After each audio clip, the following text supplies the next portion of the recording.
అంగన్వాడీ సోదరీమణులందరికీ నమస్కారం. ముఖ్యమైన అంగన్వాడీ అప్డేట్స్ కోసం మన ఛానల్ని సబ్స్క్రైబ్ చేసుకోండి. వీడియో చాలామంది చూస్తున్నారు, లైక్ చేయండి, ఖచ్చితంగా లైక్ చేయండి. విషయంలోకి వెళ్తే తెలంగాణ అంగన్వాడీ కార్యకర్తలు అయితే ఆందోళనకు గురయ్యారు, ఆగ్రహించారు. సీఎం రేవంత్ రెడ్డి ఇంటి ముట్టడికైతే అంగన్వాడీలు నిన్న భారీ ఎత్తున కదిలి వచ్చారు. మరి మన రాష్ట్రంలోనే కాదు, అనేక ఇతర రాష్ట్రాల్లోనూ అంగన్వాడీల సమస్యల పరిష్కారం కోసం గలమైతే విప్పుతున్నారు.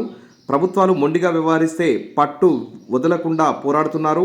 మరి ఇటు ఆంధ్రప్రదేశ్తో పాటు తెలంగాణతో పాటు మహారాష్ట్ర, కర్ణాటక, మధ్యప్రదేశ్, హర్యానా, ఢిల్లీ ఇలా ఏ రాష్ట్రం చూసుకున్నా కానీ దాదాపు 15 లక్షల మంది చిన్నారులకు విద్యాబుద్ధులు నేర్పిస్తూ భావి భారత పౌరుల్ని రూపొందించే అంగన్వాడీ వ్యవస్థను నిర్వీర్యం చేస్తున్న ప్రభుత్వాల పట్ల అంగన్వాడీ టీచర్లు అయితే ఆగ్రహం వ్యక్తం చేస్తున్నారు. ప్రస్తుతం అంగన్వాడీల పోరాటం అయితే కొనసాగుతూనే ఉంది. మన రాష్ట్రంలో, తెలంగాణలో కూడా, ఆంధ్రలో కూడా దాదాపు నెల రోజులకు పైగా ధర్నాలు, సమ్మెలు, నిరాహారదీక్షలు చేయడం జరిగింది. ఎస్మాల్ ప్రయోగించారు, పోలీసులతో కొట్టించారు. అయినా కానీ అంగన్వాడీ కార్యకర్తలు సమస్యలు అలాంటివి. అందుకోసమే అంత ఓపిక పట్టలేక ప్రభుత్వాల మీదకి అయితే ఎదురు తిరుగుతున్నారు. మరి ఎన్నో సమస్యలు ఉన్నాయి.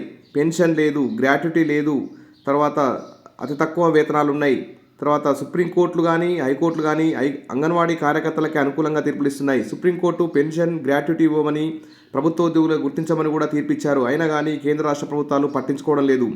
అందుకోసమే మరి అంగన్వాడీ కార్యకర్తలు అయితే భారీ ఎత్తున ధర్నాలకైతే దిగుతున్నారని చెప్పుకోవచ్చు. ముఖ్యమైన విషయం చూస్తే సీఎం రేవంత్ రెడ్డి ఇంటి ముట్టడికి అంగన్వాడీల యత్నం, కొడంగల్ బస్టాండ్లో పోలీసుల అడ్డగింపు, రోడ్డుపై బైఠాయింపు, అంగన్వాడీలకు నష్టం కలిగించే జీవో నెంబర్ 10ని రద్దు చేయాలి, అంగన్వాడీ టీచర్స్ అండ్ హెల్పర్స్ రాష్ట్ర ప్రధాన కార్యదర్శి జయలక్ష్మి అంటూ న్యూస్ కూడా హైలైట్ కావడం జరిగింది.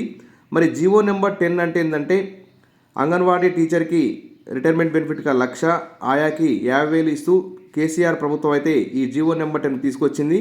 అయితే దీనికి వ్యతిరేకంగా అంగన్వాడీ యూనియన్లు అయితే భారీ ఎత్తున ధర్నాలు చేశారు తెలంగాణలో. అప్పుడు మరి హరీష్ రావు గారు, మంత్రి ఐసిడిఎస్ మంత్రి సత్యవతి రాథోడ్ గారు అయితే మరి మేము అంగన్వాడీ టీచర్కి 2 లక్షలు ఇస్తాం, ఆయాకి 1,00,000 ఇస్తామని చెప్పి ఒప్పుకున్నారు. అదేవిధంగా కాంగ్రెస్ ప్రభుత్వం కూడా ఎన్నికల మేనిఫెస్టోలో అంగన్వాడీ టీచర్లకు 18,000 వేతనం పెంచుతాం, రిటైర్మెంట్ బెనిఫిట్ పెంచుతామని చెప్పి హామీలు కూడా ఇచ్చారు. కానీ ప్రస్తుతం జూలై 24తో ఈ నెల జూలై 24తో 65 ఏళ్ళు నిండిన అంగన్వాడీ టీచర్లను కానీ ఆయాలను కానీ రిటైర్మెంట్ ప్రకటిస్తున్నామని, అంగన్వాడీ టీచర్కు కేవలం 1,00,000, ఆయాకి 50,000 మాత్రమే రిటైర్మెంట్ బెనిఫిట్ ఇస్తున్నామని చెప్పేసి మరి చెప్పడం అంగన్వాడీ కార్యకర్తలను అయితే ఆందోళనకు గురి చేసింది, ఆగ్రహానికి గురి చేసింది. అందుకోసమే నిన్న సీఎం రేవంత్ రెడ్డి ఇంటి ముట్టడికైతే అంగన్వాడీలు భారీ ఎత్తున ప్రయత్నం చేయడం జరిగింది. మరి anganwadi teachers and helpers union ఆధ్వర్యంలో పిలుపునివ్వగా కొడంగల్ నియోజకవర్గంతో పాటు పరిగి, వికారాబాద్, తాండూర్, నారాయణపేట ప్రాంతాల నుంచి పెద్ద ఎత్తున అంగన్వాడీ టీచర్లు, ఆయాలైతే తరలివచ్చారు. వందలాది మంది అంగన్వాడీ టీచర్లు, హెల్పర్లు కొడంగల్ బస్టాండ్ నుంచి సీఎం ఇంటి ముట్టడికి వెళ్తుండగా పోలీసులు బస్టాండ్లోనే వారిని అడ్డగించారు. వారి అరెస్టును చేసేందుకు ప్రయత్నించగా అంగన్వాడీలు, సిఐటి నాయకులు పోలీసులను ప్రతిఘటించి బస్టాండ్ ఎదుట రోడ్డుపై బైఠాయించారు. తర్వాత నినాదాలతో మార్మోగిపోయే ఆ ప్రాంతమంతా. సమస్యలు పరిష్కారం అయ్యే వరకు కదిలేది లేదని తేల్చెప్పారు. మరి ప్రత్యేక అధికారి వెంకటరెడ్డి అక్కడికి వచ్చి మీ సమస్య చెప్పండి, ముఖ్యమంత్రి దృష్టికి తీసుకెళ్తాను, రాస్తారోకో విరమించాలని విజ్ఞప్తి చేశారు. వారు ఆయనకు వినతి పత్రం కూడా అందజేయడం జరిగింది. కానీ ఆందోళన కొనసాగించడంతో పోలీసులు అంగన్వాడీ టీచర్లను అయితే అరెస్ట్ చేసేందుకు ప్రయత్నించగా తోపులాట జరిగింది. ఈ క్రమంలో anganwadi teachers and helpers union రాష్ట్ర ప్రధాన కార్యదర్శి జయలక్ష్మి, సిఐటియు వికారాబాద్ ప్రధాన కార్యదర్శి రామకృష్ణ, ఉపాధ్యక్షులు చంద్రయ్య తదితరులను అయితే పోలీసులు అరెస్ట్ చేసి పోలీస్ స్టేషన్ కూడా తరలించారు. తోపులాటలో జయలక్ష్మి, నరసమ్మ తదితరులకు గాయాలయ్యాయి. అరెస్టు చేసిన వారిని వెంటనే విడుదల చేయాలంటూ వెంటనే అంగన్వాడీ టీచర్లు మరి పోలీస్ స్టేషన్ ఎదుట కూడా భారీ ఎత్తున ధర్నా చేయడం జరిగింది. ఈ సందర్భంగా జయలక్ష్మి మాట్లాడుతూ అంగన్వాడీ టీచర్స్, హెల్పర్స్కు నష్టం కలిగించే జీవో నెంబర్ 10 రద్దు చేయాలని, రిటైర్మెంట్ బెనిఫిట్స్ టీచర్కు 2 లక్షలు, హెల్పర్కు 1,00,000 పెంచుతూ కొత్త జీవోను జారీ చేయాలని ప్రభుత్వాన్ని కోరారు.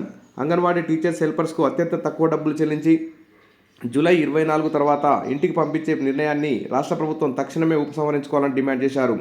గత ప్రభుత్వం ఇచ్చిన హామీల ప్రకారం టీచర్స్కు 2 లక్షలు, హెల్పర్స్కు 1,00,000 చెల్లించాలని, వీఆర్ఎస్ సౌకర్యం కల్పించాలని, 65 ఏళ్లు పూర్తయిన అంగన్వాడీ టీచర్స్ దాదాపు తెలంగాణలో 10,000 మంది పనిచేస్తున్నారని, సమస్యల పరిష్కారంతో పాటు రిటైర్మెంట్ బెనిఫిట్స్ పెంచాలని, 2023 సెప్టెంబర్లో అంగన్వాడీ ఉద్యోగులు నిరవధిక సమ్మె చేశారని గుర్తు చేశారు. మరి బీఆర్ఎస్ ప్రభుత్వం అంగన్వాడీ టీచర్స్కు పెన్షన్, వీఆర్ఎస్ సౌకర్యం కల్పిస్తామని హామీ ఇచ్చిందన్నారు.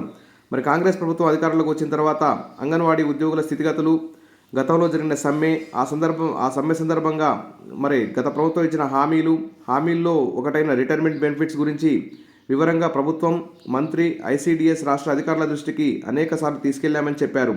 అయినా ఒక్క అంశాన్ని పరిగణలోకి తీసుకోకుండా అన్యాయమన్నారు. వెంటనే తమ డిమాండ్లను పరిష్కరించాలని డిమాండ్ చేశారు. అనంతరం అరెస్టు చేసిన వారిని పోలీసులు అయితే విడుదల చేశారు.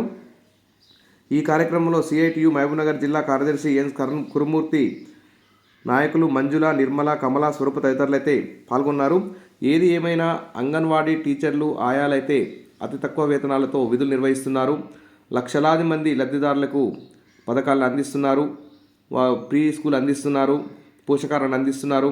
మరి కాబట్టి అంగన్వాడీ టీచర్ల యొక్క వేతనాలని పెంచాలి, రిటైర్మెంట్ బెనిఫిట్ని పెంచాలి. టీచర్కి 5 లక్షలు, ఆయాకు 3 లక్షలు రిటైర్మెంట్ బెనిఫిట్గా ఇవ్వాలి. సుప్రీంకోర్టు, హైకోర్టు తీర్పిచ్చిన మాదిరిగా అందరికీ పెన్షన్, గ్రాట్యుటీ తదితర సౌకర్యాలు కల్పించాలి. అప్పుడే అంగన్వాడీ వ్యవస్థ అయితే అభివృద్ధి చెందే అవకాశం ఉంది. ఎందుకంటే చాలామంది చిన్నారులు పోషకాహార లోపంతో బాధపడుతున్నారు.